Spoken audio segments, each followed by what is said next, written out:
Hey guys, Doug Shadwell, and I'm back with another tech video where we are going to discuss the best micro SD card options for your 8K action cam.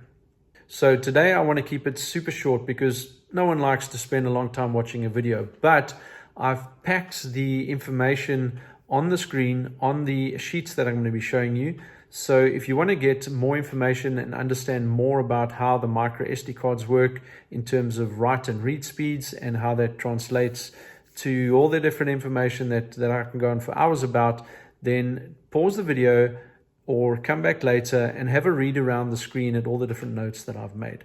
But let's jump straight into it. So the most important thing when buying a micro SD card is going to be the V number that you're going to see on the card. And the V number is the minimum guaranteed video write speed. And why that's important is because video is not going to wait for you. It has to get recorded at a certain rate, and the rate that it's going to want to record at will be the maximum camera bit rate or write speed that your manufacturer is going to have in their notes or their specifications. So how do we get from that to the V number? So let's take a look. I've got 5 cameras here, the Insta 360 X4 and X5, as well as the Ace Pro 2. I also have a look at the GoPro Max 2 360 and also the upgraded firmware, where that will go a little bit faster in terms of write speed. And then lastly, I look at the DJI Osmo 360. But by way of example, let's start looking at the Insta 360 X4. The specifications from the manufacturer state that they can write at 200 megabits per second. Now, megabits per second translates into megabytes per second, which is what's going to be written on the card itself in an 8:1 ratio. So in other words, there are 8 bits in 1 byte. So you would take your maximum camera bit rate in megabits per second, you would divide that by 8, and you would come out with a required data transfer rate. And I've got them here for you for all the different options of the cameras.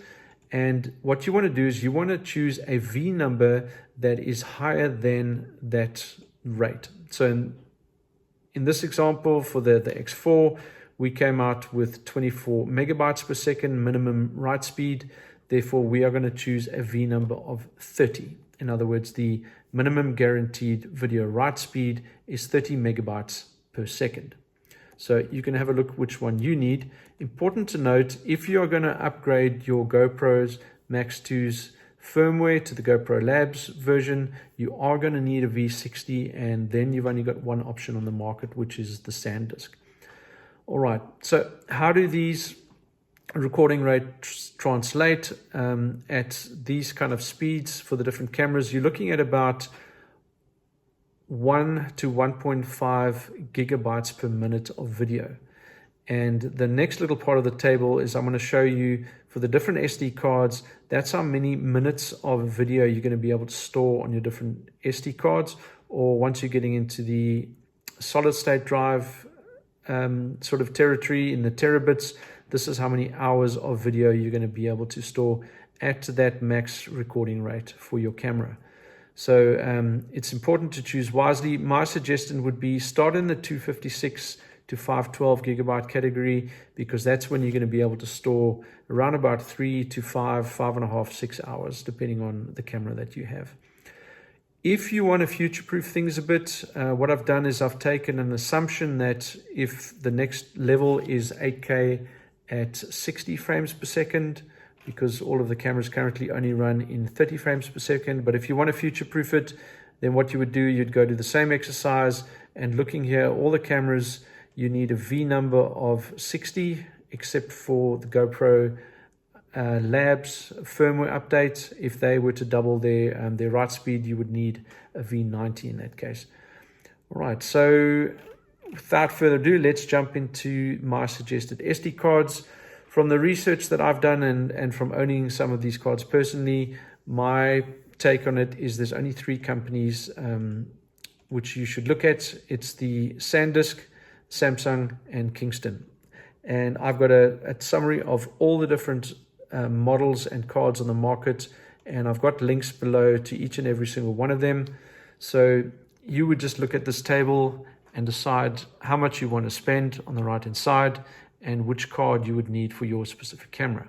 So most of these products I've got in the V30.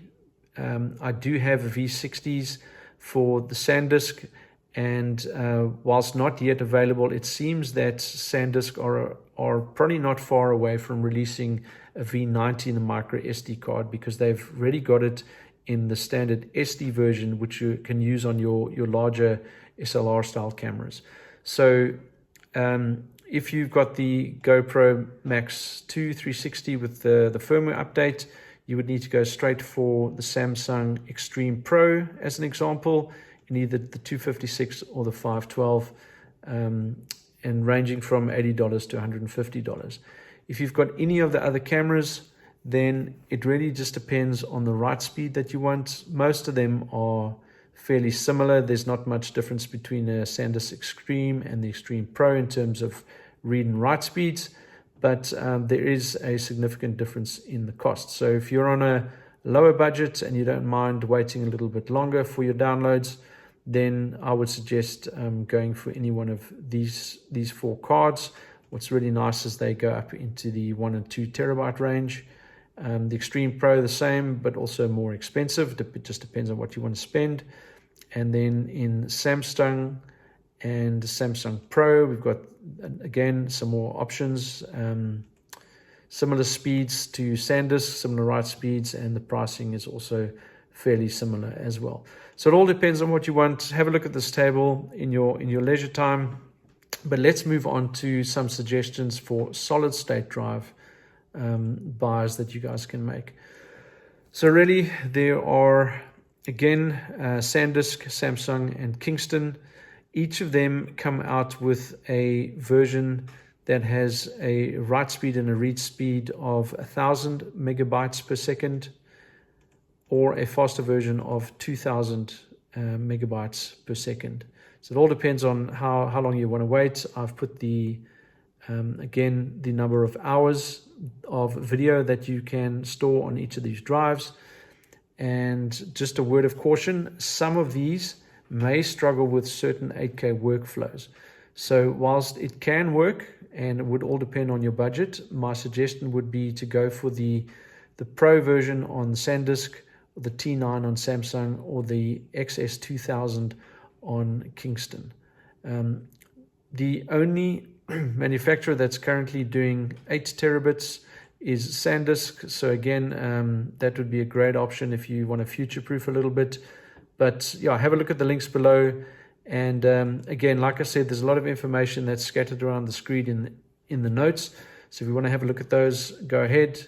But otherwise, yeah, click the links below and see what product you like.